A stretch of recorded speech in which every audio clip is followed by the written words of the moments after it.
motel, ensaigne. Mais oui, ça fonctionne. C'est pas possible. Mais ¿cómo te haces ça? Ah, bueno, yo no dije nada. Nada más que me hice el longis y seguí. Y bueno, dice, bon, pues allons tourner. Mais il faut que ce machin, il reste ici, à côté de la cámara, qu'il se marche pas. Y me obligaron a estar pegado a la cámara y dar motor y todo allí quieto, porque así funcionaba la cámara. Y así pasamos todo el día. Y todo fue muy bien. Y ya, claro, ya cuando nos fuimos a casa a las 10 de la noche, dije, bueno, me voy. Dice, attends, tu vendrás demain, ¿no? Bueno, si tú me lo pides, oui, je vais, que tu viens. Me dijo el operador, que era Adrien Porchet, el operador de todas las películas que se hizo durante la guerra y todo, un gran operador. Y esa fue la historia, que se conoce que le funcionó bien, ya me contrató para la otra, hasta que me hicieron reporter de Laia Film cuando estalló la guerra. Y entonces ya estuve rodando cosas y ya un buen día me raptaron para el ejército porque yo era de la quinta al 41, es decir, yo voy a cumplir 97 años. Dentro de pocos días, en diciembre. Entonces me ficharon para el ejército, pero la compañía que estaba en las batallas que estuvimos quedamos 23 o así. Y ya me destinaron y mi destino fue ser el fotógrafo de Lister durante la Guerra Española.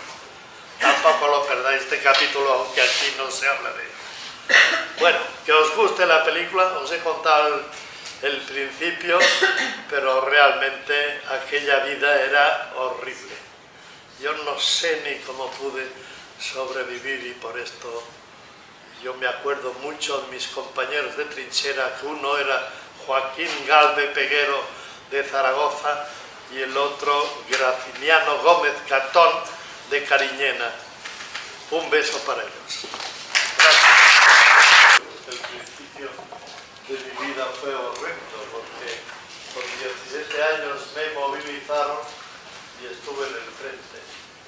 Y en la compañía que yo estaba, que éramos de la quinta al 41, nos habían llevado para ver si podíamos recuperar unas compañías que estaban sitiadas en el Pirineo.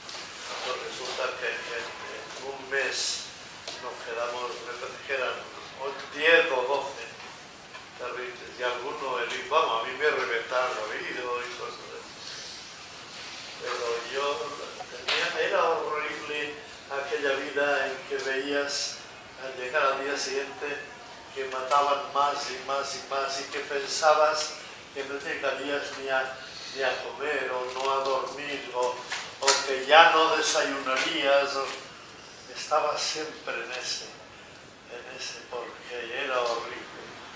Y en cambio después pasé a una vida en que en cuanto pude conectar con el cine otra vez y volver a hacer sobre todo La tonta al bote, Un marido barato, esas películas que hacía en Barcelona, resulta que en la mili, yo era soldado, claro, a mí no me jubiló nadie, ¿no? Y era soldado, pues entonces hubo un concurso en Capitanía de Barcelona, un concurso para proveer una plaza de fotógrafo de la cuarta región militar. Y yo me presenté, pero a ver que había ya comandantes, capitanes, y yo no tengo nada que hacer. Y sin embargo, Barrera, y siendo fotógrafo de la Capitanía de Barcelona, yo tenía un horario hasta las 2 en Capitanía, me iba a hacer las películas, volvía o trabajaba por la noche, yo tenía que ir a trabajar por la mañana. De ver que estaba haciendo los dos cargos, hasta que hubo un momento que tanto Eloísa está debajo de un almendro como Huella de Luz se hicieron en Madrid. Y entonces yo había dejado un ayudante en Barcelona, que el hombre iba a medias, y entonces el viernes por la noche o el sábado por la noche, a las 2 de la mañana cogía un avión de esos que llevaban el Golfo, un Languedoc que había comprado la compañía Iberia porque se estrellaban todos en Francia y los trajo aquí. Y en los aviones que llegaban el correo y por unas pesetillas llevaban allí a todo el desecho de gente de cine, actores, y me iba a trabajar el sábado, el domingo a Capitanía a hacer las copias y los trabajos que no había hecho mi ayudante, y volvía, y el lunes pues a trabajar otra vez en Madrid. Pero claro, eso no se pudo aguantar, porque hubo un momento, entonces era justo el momento en que se reunió Franco con Hitler en la frontera, en el tren, y Hitler le dijo que iba a invadir España, le dijo que de ninguna manera. Y Franco dio orden de construir una línea Maginot en España, en el Pirineo. Y entonces ya fue cuando echaron mano y dijeron, ¿y este dónde está? Porque claro, yo tenía que irme a hacer las fotografías dentro de Francia.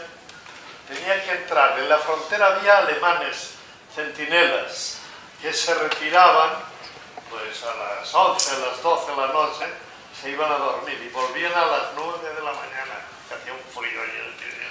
Yo tenía que entrar con dos topógrafos y una leica para hacer los asentamientos, porque eso lo iban a construir debajo de tierra, pero tenía que marcar los asentamientos topográficamente donde me marcaban ellos, y por la mañana teníamos que quitar el saco a los caballos que llevaban en las patas envueltas en saco y salir zumbando, porque venían ya los centinelas alemanes.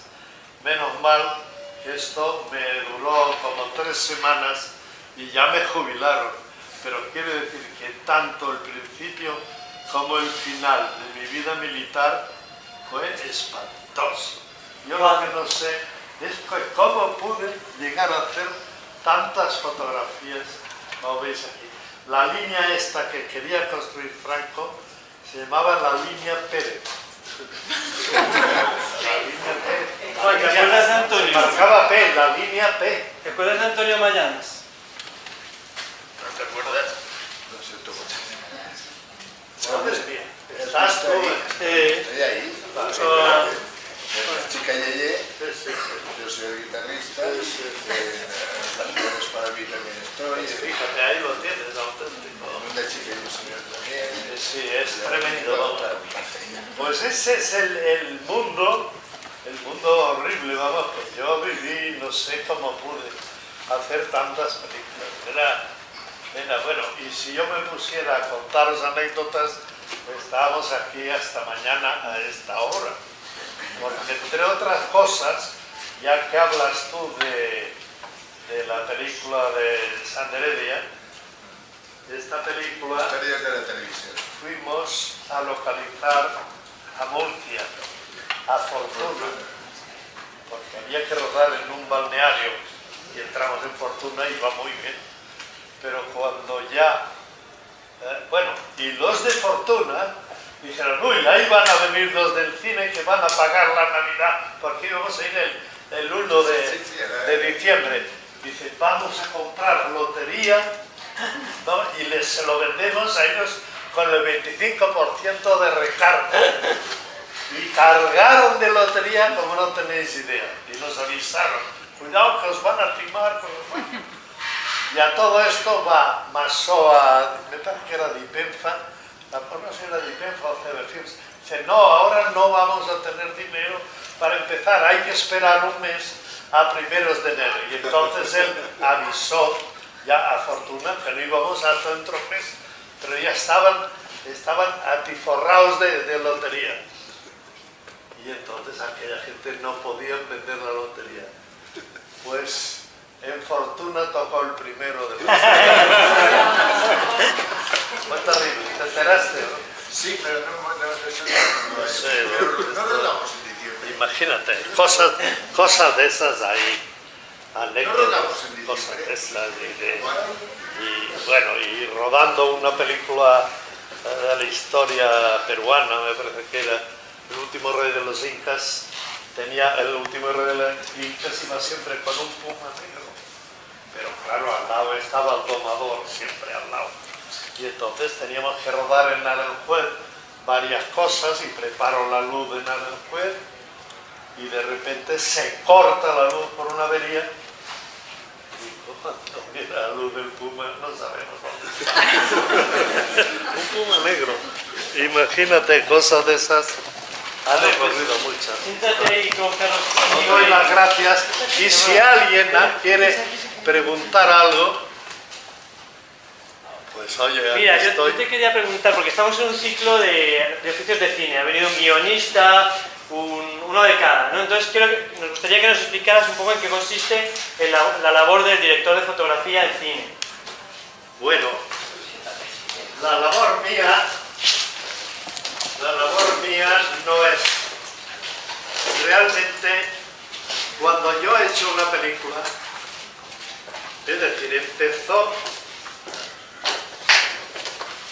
yo hice de ayudante, yo hice de segundo con muy buenos directores, con muy buenos ayudantes de dirección y fui aprendiendo un poco y sobre todo conociendo que la industria del cine era una industria en la que se empleaba un dinero y había que recuperar ese dinero o ganar más para que el productor hiciera otra película y otra película y otra, porque si no nos íbamos todos al paro.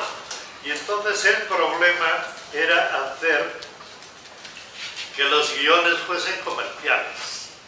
Y por eso si repasáis un poco la historia de las películas que yo he hecho, veréis que todas son películas muy comerciales, películas que la gente ha deseado ver y además lo ha pasado bien y volvía, ese público repetía. Yo he vivido, por ejemplo, con las películas de Joselito, yo me acuerdo que rodaba de pescador de coplas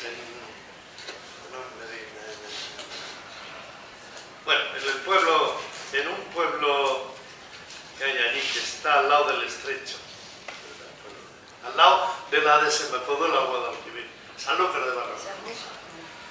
Y en Sanlúcar de Barrameda había un pueblo, había un cine de verano que estaba rodeado de jazmines, aquello era un olor que daba, y había 2000 localidades en el cine. Pues yo me acuerdo que aquella noche, me parece que había venido Joselito Verme, o una cosa de esas, y entramos para entrar en el cine, o alguien, no, Joselito, era alguien, que había venido a verme y digo, bueno, entraremos a ver la película. Y vamos a taquilla y dice, no hay entrada, no, es imposible, 2000 lleno a ti forrado. Y la mujer le dice, oiga, ¿y si yo voy a casa y me traigo 2 sillas? Dice, pues usted va a su casa, se trae 2 sillas, paga las 2 entradas y entra. Y la mujer se fue a su casa, trajo 2 sillas plegables y la vi entrar en el cine y pagar la entrada. Además que imaginaros, ya aquel hombre que distribuía, había una distribuidora andaluza que distribuía la película, y ese hombre que había ido allí para pasar una semana, porque normalmente, por lo visto, las películas duraban una semana allí y después se iba. Este hombre ya a la 3ª semana abandonó, se fue a casa para recoger ropa, ducharse y cambiarse, y porque estaba ya harto de estar allí. De manera que imaginaros el dinero que daban esas películas. Era tremendo. Y entonces yo, cuando empecé de operador, iba a empezar de operador, porque claro, yo era segundo, pero me encontré por un problema de viaje, porque estábamos haciendo una película en Marín también, Botón de Ancla. Y se tuvo que ir el director, el operador, Y yo no pude ir, el segundo no pudo ir porque habíamos empezado otra película, se llama Cuatro Mujeres, de la que tuve que acabar cantidad de cosas y bueno, y aquello quedó también que enseguida me ofrecieron, me decían que de segundo ya no me cogía ningún operador, no me querían, no. Yo estaba parado, yo estaba asustado, digo, esto va a ser un problema. Y se presenta un señor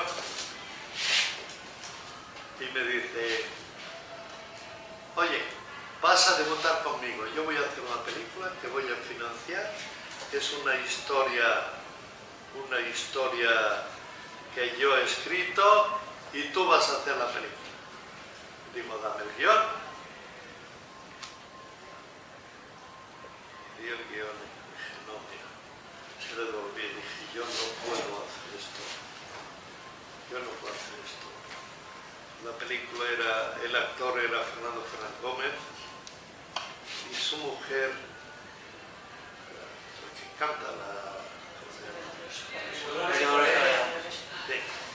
pues hacía la actriz, quiere decir que era ya gente conocida, ya muy bien. Y yo cojo el guión y digo, no lo hago. Dice, ¿pero por qué?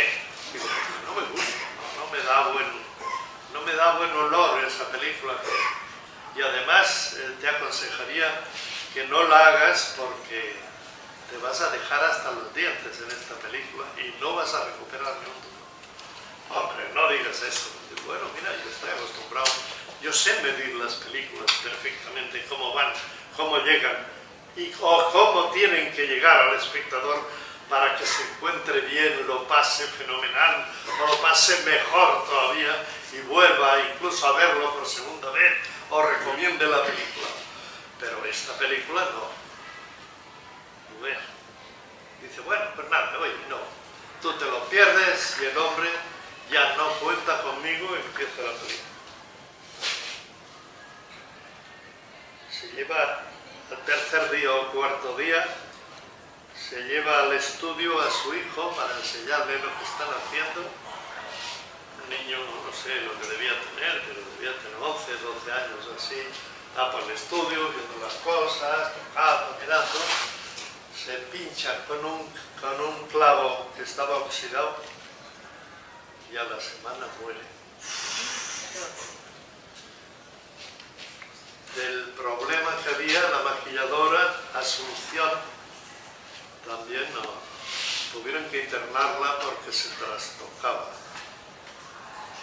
El jefe de producción se ponía enfermo. El operador era Salvador Torres Garriga y estaba muy en desacuerdo con la película. No estaban nada contentos. Total que al director, antes de acabar la película, tuvieron que internarlo. La película se acabó, la película se montó como pudieron y se dio un pase en Sabadell. Y nada más. Y esa película, que no había manera de estrenarla, llegó a la Filmoteca, porque además no sé qué había pasado con el negativo de 35 y se había estropeado también, se había quemado porque era nitrato todavía, era la época del nitrato. Y quedaban afortunadamente 2 copias en 16 milímetros que intentaron restaurar y hacer. Y dije, no hombre, esto no. Yo estaba entonces colaborando con la Filmoteca, no lo hagáis así. Dije, no, ven tú, Orión. No, yo no. Esta película no la toco. Total, que ya hay un ayudante de dirección que la restaura un poco y la mandan al laboratorio para tirar copias. Y nada, las copias no salían bien, ¿no? Y me llamaban, no, a mí no, yo con esta película no quiero saber nada, yo he dicho que no. Entonces se van a Barcelona para rodar un vídeo, para arropar la película, presentación de vídeo de la película, bueno, y van con una cámara de vídeo, una camioneta, y gente, se sale, cierran mal el estuche de la cámara, se sale la cámara al viaje y tienen que llevar la cámara a reparar. Y dice, esto tardaremos lo menos una semana, ¿eh?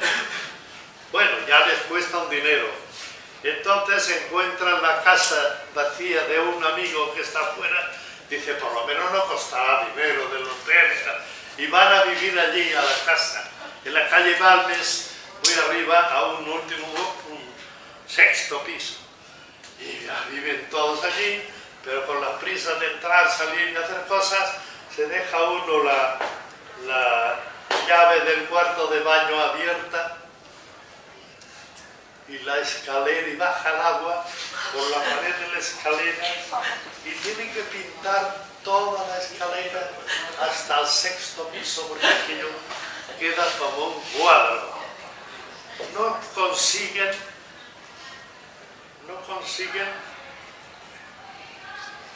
restaurar aquello, no consiguen con el laboratorio. Y me dice ya el entonces director de la Filmoteca, me llama y dice, oye, ponte tú al teléfono y habla con el jefe del laboratorio, a ver si ya le das una solución. Bueno, se pone Pérez García, Eduardo Pérez García se llamaba, porque murió. Y habla conmigo por teléfono y dice, oye, un momento que me llaman por el otro teléfono, ahora bueno, no puedo. Y deja ahí. Y ya viene y dice, oye, mira, perdona, no voy a poder seguir hablando contigo porque a mi mujer le acaba de tener un desprendimiento de retina y tengo que ir a llevarla al médico corriendo. Y ya se lo digo al director de la Filmoteca, digo, bueno, pues dicen esto, que no pueden porque le ha dado un ataque y la película no está igual. Dice, esto la mejor solución, nada, todas esas tonterías. Tú coges la película, te sacamos un billete de avión y tú te vas a Barcelona. Digo, yo bombardeo un avión. La película, no creo que ninguno lo hayáis visto por casualidad. A lo mejor habéis oído hablar de ella y se llama Vida en sombras. Pero para que sepan, el hombre se murió, el director, le embargaron los negocios que tenía, que era una agencia de transporte muy importante en la vía de Barcelona, con los garajes.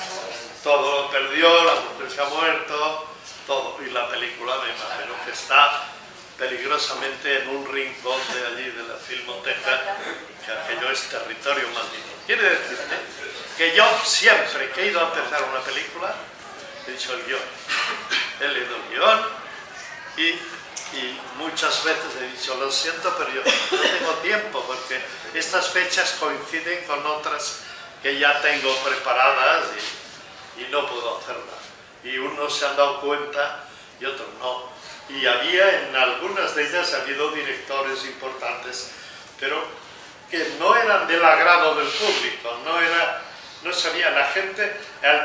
Hay unos directores que les gusta hacer un tema a su manera, desarrollarlo a su manera, y eso al público no le interesa. Y hay otros que estudian la manera de hacerlo, las curvas que debe trazar la historia, lo que debe convertir, hasta dónde debe llegar, y eso llegará, es la manera de manejar al público y darle lo que el público quiere. Porque si además de los problemas que ya tienes en casa, que vienen los recibos, que tienes que pagar la hipoteca, que encima te vas al cine y te pasan una historia de terror y una historia que todo se muere, que sueñes por la noche o que acaba tan mal, que ¿para qué voy a torturarme? A la gente le gusta ir al cine para divertirse y pasarlo bien. Juan, has hablado de la película de muchos directores con los que has trabajado, como José Antonio del Amo, pero por ejemplo no hablas nada de Jesús Franco, ya que tenemos aquí a Antonio. ¿Cómo fue trabajar con Jesús Franco? Con Jesús Franco. Jesús Franco. Jesús Franco, claro, un hombre, entonces yo empezaba y Jesús Franco empezaba también. Y entonces se trataba de hacer una película muy divertida. Los de Naga Films le querían mucho y hicimos de prueba hicimos de prueba unos cortos que uno lo hicimos en San Sebastián, ya playas vacías, y entonces tuvimos una suerte tremenda. Llegamos con Jesús Franco a San Sebastián y estaba nevando. Y cogimos la cámara y empezamos a recorrer San Sebastián. Era una delicia aquello. Después hicimos, al día siguiente llovía, estaba lloviendo ya sin nieve, y al tercer día sol. Claro, hicimos una descripción de San Sebastián maravillosa.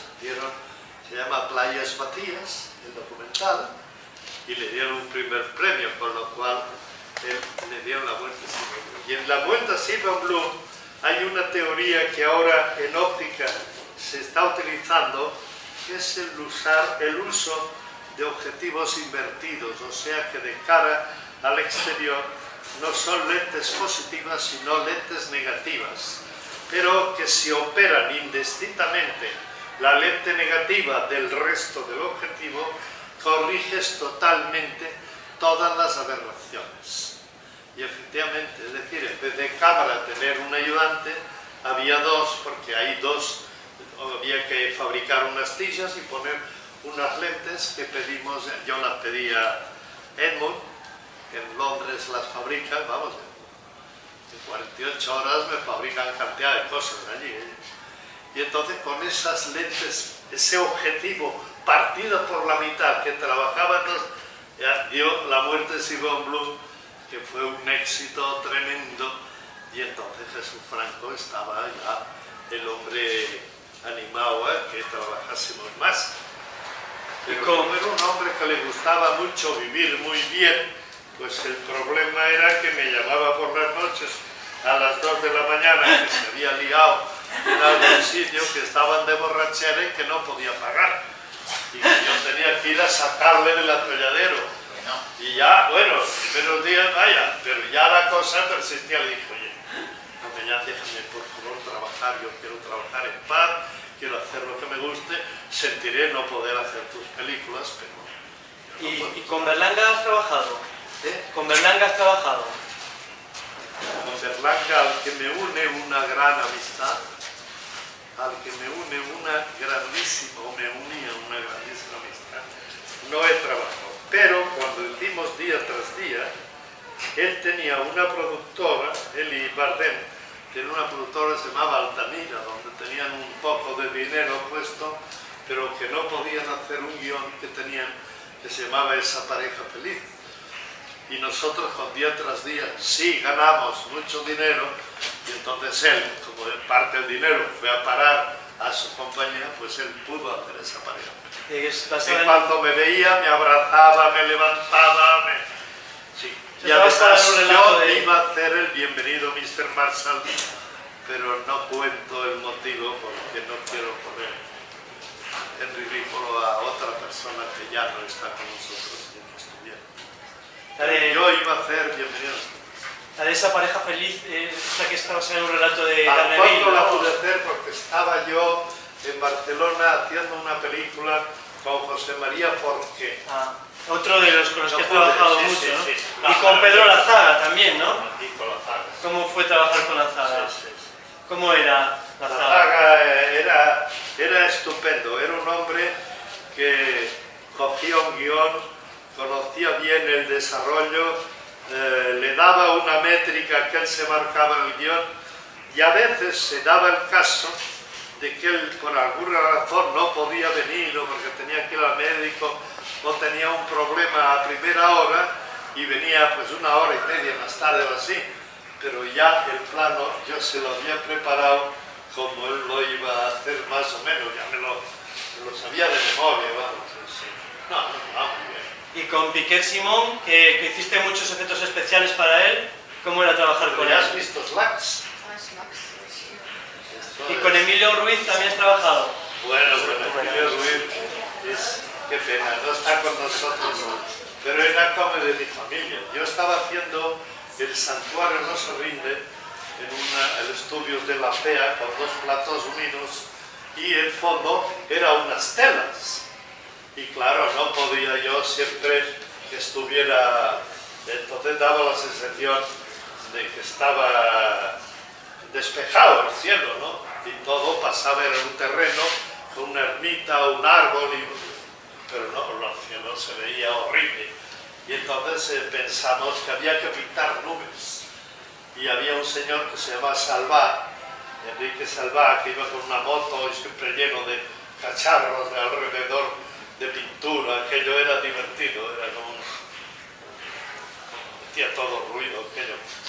Y de repente tenía que pintar, y bueno, y en un practicable con ruedas, con una pistola, era maravilloso, pero claro, el decorado era enorme. Y entonces un día dice, mañana, me dice, voy a bajar un ayudante que yo creo que saldrá. Y me aparece con un niño muy estirado,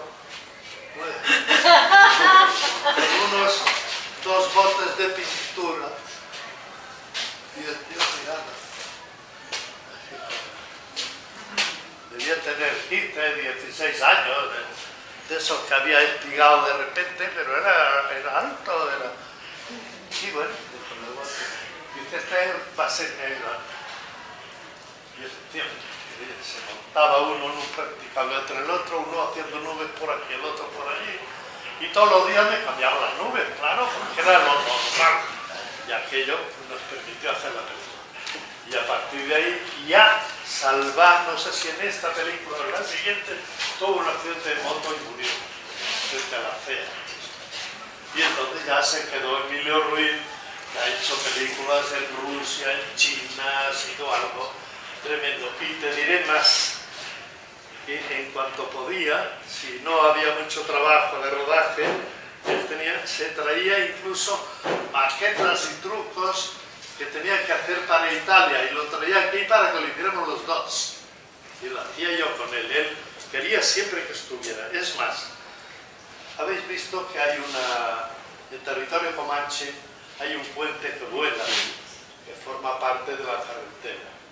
Era un puente que estaba en Bosnia y que si ese puente existía, podían venir los serbios y matar a los croatas que no tenían muy pocas cosas.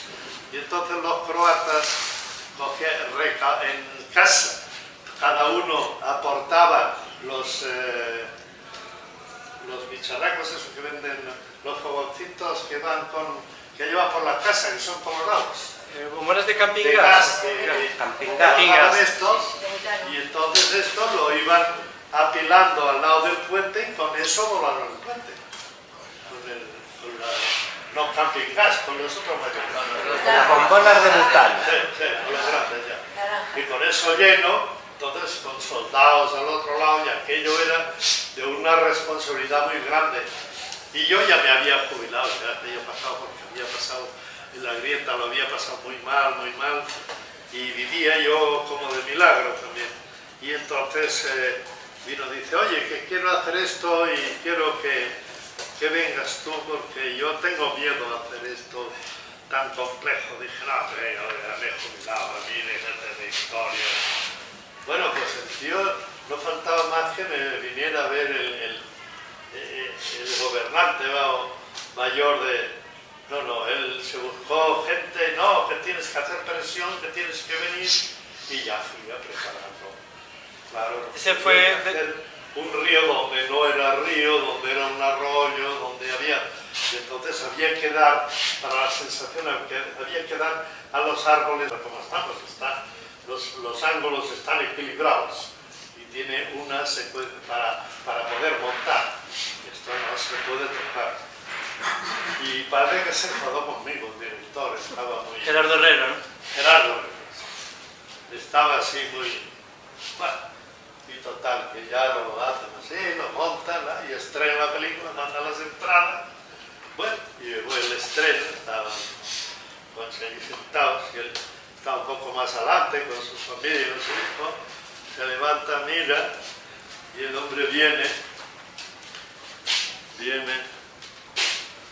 yo me levanto, me da un abrazo, me da 2 besos, dice, y muchas gracias por no haberme dejado mover las cámaras. Esto forma parte de ese mundo de conocimiento técnico, de conocimiento artístico, es una cosa que se te va, no te das cuenta, pero se va metiendo dentro, y eso te hace que puedas hacer muchas cosas, porque cuando por ejemplo la grieta, que era en el fondo del mar, donde teníamos que rodar, pues rodaríamos a 3 o 4 grados de temperatura, con lo cual al hablar salía lo de los personajes, salía humedad, las paredes de coral, lo que estaba fuera del mar, había 2 sulfatadores de esos que van por el campo sulfatando las vides, pero sulfatando de agua con sal las paredes para que brillasen, para que tuviera presencia de mucha humedad. Medio decorado estaba metido debajo del agua y no se veía. Había un ambiente hasta el punto que había un fotógrafo que se llamaba Felipe López, que era el fotofija de la película, y dijeron, oye, que nadie, bueno, dijeron a todos, de momento en la reunión dijo, está prohibido totalmente que haya sillas en el decorado y que nadie se siente. Es peligrosísimo en el ambiente que vamos a estar, que haya nadie sin defensas y que se puede quedar sentado. Pues este señor, no sé de dónde sacó una silla, que la tenía camuflado en una esquina, y una vez buscándole para hacer la foto, había muerto. Para que os deis cuenta a veces las necesidades de rodaje que hay en las películas, lo duro que es el trabajo y que hay que llevarlo, ¿no? Juan, y tú dices en la película que te gusta mucho ir a la ICAM, que vas todos los días y que casi quisieras ir hasta los fines de semana. No, tengo prohibido ir. No me dejan ir ni el sábado ni el domingo. ¿No estabas ahí? Y por la noche hay que marcharse antes de las 11, porque si no me echan. Y con esa condición, bueno, he tenido, porque claro, hay muchas películas que con Concha hemos estado allí hasta las 5 y las 6 de la mañana, sobre todo películas que habíamos restaurado y que se iban a estrenar y que se iban a... Yo me acuerdo que un currito de la Cruz que me regaló 8 o 10 latas de película Kodak con una emulsión nueva que fabricaban para restaurar la película. Y restauré un currito de la Cruz donde Jesús Tordesillas era el jovencito torero. Imaginad, Jesús Tordesillas. Bueno, preguntas, comentarios... Quedó fantástica, vamos. ¿Qué hacen los filhos? La gente, yo me acuerdo, y voy a terminar con esto, yo me acuerdo que ya estaba la película terminando, detrás nuestro, así como estáis vosotros, detrás al aire libre había una pantalla de 20 metros, ¿no? Tremenda, proyectando la película. Y detrás de la platea, o de todo el cine, había una banda de cornetas y tambores. Yo cuando entraba en materia era tremendo, era que aterrizaba. Y aquí debajo de la pantalla había una serie de micros, y había unos cantores, unas chicas que cantaban y unos flamencos también que cantaban. Y ¿cómo se llama el músico? Que no me acuerdo. Enrique Morente. Enrique Morente. Enrique Morente, que había estado, mientras nosotros restaurábamos la película, preparando los temas y preparando todo, y estaba por allí el hombre disfrutando. ¡Qué maravilla! Y faltaban como, no sé, 4 o 5 minutos, estaba acabando, y empieza a llover, pero como no tenéis idea, allí en Sevilla, con la pantalla, y la gente se levantó de las sillas y empezó a aplaudir, y después a tocar, ya los cornetas y tambores se levantaron, no sé qué les dijo nada. Pero vino Morente, se me abrazó, mi hermano, dice, qué pocas veces en mi vida he sido tan feliz como soy ahora, de ver cómo aplauden nuestra obra a pesar de las inclemencias. Bueno, Toño. Yo quiero ver, ¿te acuerdas? A ver, te acerco más. ¿Te acuerdas de un plano que casi me matas a mí personalmente? Un plano. Te lo explico. Tú colocas la cámara para que nosotros, Emilio Gutiérrez Cabal, yo, Didi Sherman y Celia Torres, nos tiremos de una canoa que has lanzado porque tú querías que quitaran el motor que lo habían lanzado de vela, un velero maravilloso. Y entonces le ponen el motor a toda pastilla para que aquello tire fuerte, y entonces tú dijiste que cortasen el motor naturalmente para que no temblase el barco y no temblase la cámara. Y entonces, Sí, no había manera. Claro. Y nos tiramos los 4 al agua. Sí. Y cuando llegamos al agua vimos cómo pasaba el velero ¡zas!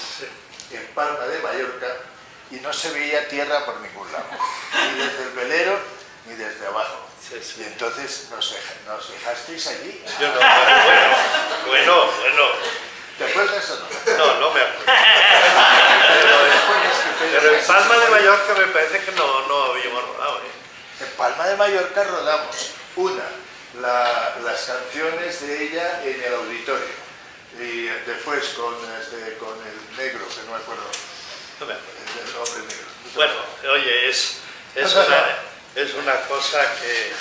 Pues, pero hay eso tantas... Casi se murió del ataque de miedo. Imagínate que el barco estaba alquilado a el chico que guardaba este barco, que era de un inglés y que estaba en Inglaterra y que no se enteró, que era José Alten, Pepe Alten, que estaba de producción.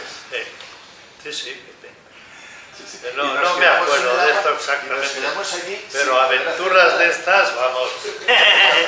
Aventuras de estas. Yo estaba, fíjate, rodando una película que se llamaba nada menos que Un Arcángel.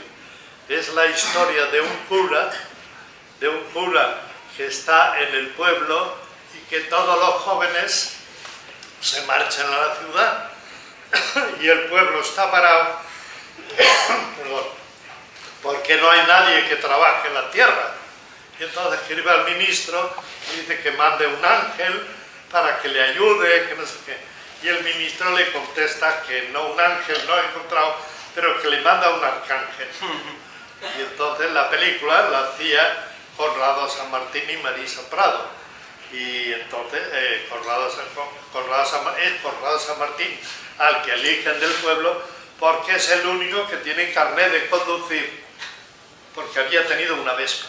Y entonces este hombre se va al pueblo, se va al puerto, si era Málaga, va a Málaga y se encuentra con un cacharro que no cabía casi aquí dentro, todo esto hasta la pared, enorme, que eran 2 cosechadoras unidas y un libro de instrucciones. Coge el libro de instrucciones que está en alemán y el tío mirando, y de repente empieza a llover y se le moja todo el libro y así los libros. Y con aquel cacharro, y lo primero que hace es subirse, pone marcha y aquello va atrás y queda a ras del agua. Imaginaros con aquel cacharro tener que atravesar España, y rodábamos en el centro, pasamos por la feria de Sevilla, por la feria de Jerez, pasamos, aquello fue por Archidona, yo qué sé, aquello fue por Granada, estuvimos con aquel cacharro y arriba. Imagínate lo que aquello temblaba, claro. Ya montamos una serie de soportes y el Cinemascope era la película era tremenda. Y entonces ya la llegada al pueblo, el pueblo era Villa del Prado, un día ya de invierno que estaba empezando a llover, y llegamos a Villa del Prado, y que es una línea de estrecha de vía, un trencito de eso, ¿no? Y dice, oye, que tenéis que quitar el tren que te estáis usando vosotros, porque va a venir uno de verdad que va a pasar ahora. Y dice Delano, bueno, dice, y nosotros, no, dice, aquí podéis estar.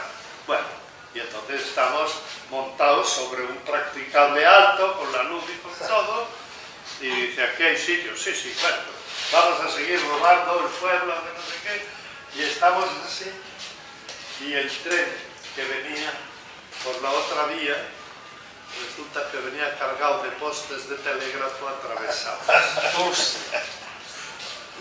Nosotros estábamos en alto, estábamos más alto que sí, y encima había otro practicable donde estábamos nosotros. El practicable del medio, o el de arriba, desapareció y la cámara cayó al de abajo y bueno, se resbaló y sí, se averió un chasis, pero la cámara se salvó. Pero yo estaba en el practicable de arriba y no me avisó nadie y desaparecí como 15 metros en un sitio que había piedras y todo y me echaron, después de llorar mucho, por lo visto, porque yo no me enteré, pero yo me acuerdo de, ¿verdad? Pero no se me ha perdido el conocimiento. De todo me habían echado una manta por encima y llevaron a mi ayudante, que era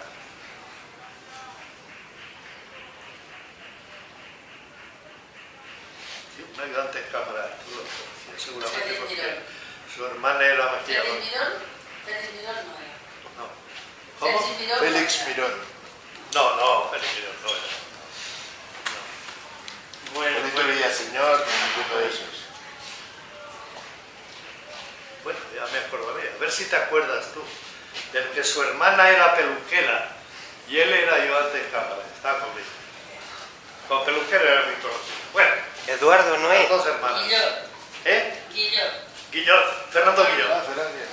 Fernando Guillot lo cogen al hospital que tenía averiadas unas costillas. Y allí la manta y bueno, ya avisaremos que venga un camión a recogerlo. ¿Para qué? Y de repente la hermana de Fernando Guillot, que estaba casada con Cesé, Con Miguel Cesé. pasa por ahí y dice, llega allí al grupo y dice, he pasado por allí, mira, uy, a mí me parece que se ha movido y dice, bueno, lo que habían dicho, lo que habían llorado y lo que habían...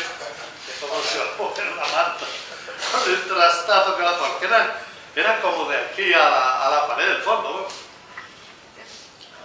Y fui a parar unas rocas, pero se conoce que me enredé con el practicable, que los viejos eran de madera, sí, no eran de hierro todavía.